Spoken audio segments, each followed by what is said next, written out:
Hello. Today, we're going to dive into the second part of the stories from Seven Beauties. Let's get started. On a Sunday, Bahram decided to go to the Yellow Dome, which shone bright like the sun. He took a golden cup in hand, wore a golden crown, and celebrated joyfully. As night fell and the time for solitude arrived, Bahram asked his beautiful bride, a princess from China, to tell him a story. She began her tale with a sweet voice. In one of the cities of Iraq, there lived a king whose brilliance and knowledge and grandeur reached everywhere. This king lacked nothing in terms of power, beauty, and artistry, except for one major flaw, a sorrow that always accompanied him, diminishing the joy of his youth. Astrologers had predicted years ago that he would face enmity and troubles from his women. Fearing this, he chose solitude for a time. Once the king grew tired of loneliness, he took maidservants into his service and cared for them with kindness. However, each of them would soon overstep their bounds and become rebellious, dreaming of becoming queens and demanding gold and jewels from the king. As a result, none could remain in his palace for more than a week, and he would send them away, bringing in new maidens. Over the course of a year, thousands of maidservants came and went, yet none stayed longer than a week. The king could not understand the reason for this disobedience and ingratitude. The cause of this disobedience was an old woman among the palace servants who could not tolerate the existence of another maid. Whenever a new maid entered the palace, she would whisper spells and deceit into her ear, seducing the women. She would say, "You are beautiful and pampered. Why should you serve the king?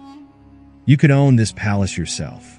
These words would instill pride and arrogance in the hearts of the women, prompting them to leave after just a week.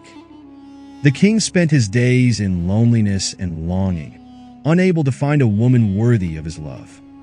The only thing that could heal his pain was kindness and loyalty.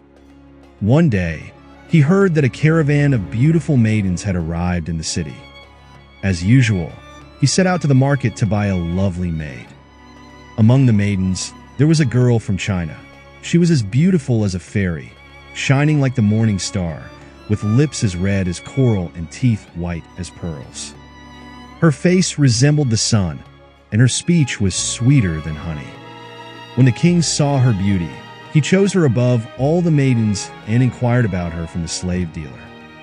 The dealer replied, "Jamila is a maid of unparalleled beauty, with no shortcomings in her character or behavior, except for one flaw. She does not give her heart to any man and does not allow anyone to approach her. Whoever buys her in the morning returns her by night. Thus, despite her beauty and virtues, no one buys her." Upon hearing this, the king considered purchasing another maid, but he could not stop thinking about the beautiful girl. He could neither tire of the lovely maid nor endure her flaw. In the end, love overcame him, and he decided to buy her. He brought the beautiful girl to his palace and welcomed her with affection.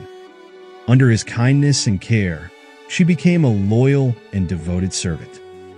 She was like a bud with a kind heart, excelling in household duties and always pouring trust and love upon the king. Although the king had granted her a high status, she remained humble and modest, like a shadow beneath the king. Then, the old servant entered the palace and saw a lady who embodied beauty, kindness, and good character. She noticed the king's heart was captivated by this girl and could not bear to see her.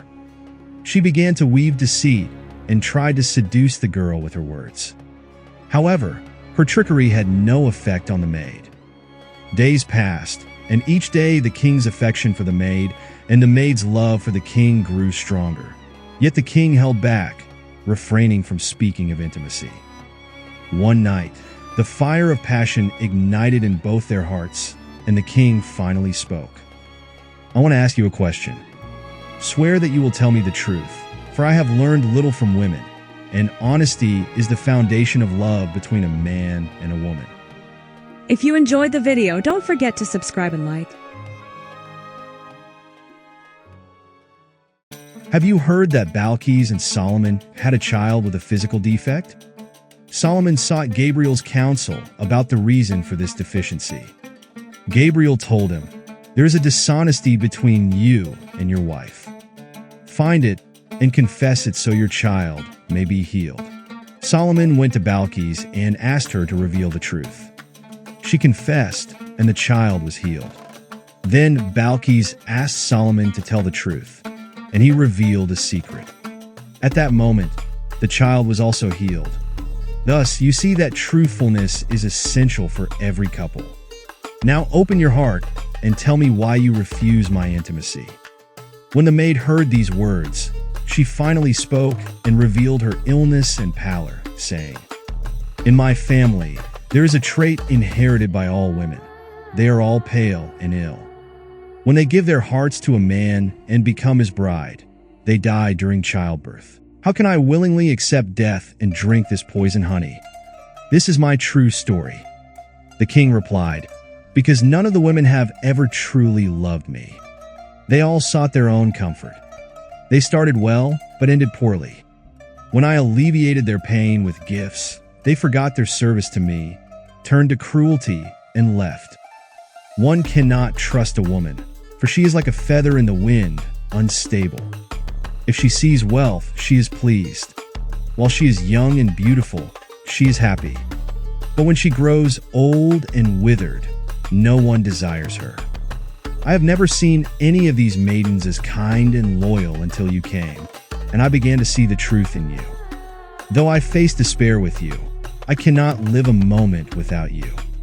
Despite all of this, the maid still refused the king's intimacy, and he continued to endure his days with patience. His love for her grew more intense each day. Meanwhile, the old woman learned of the king's affection for the maiden without having united with her. She devised a plan and shared her thoughts with the king, saying, "You could stir jealousy in your lady.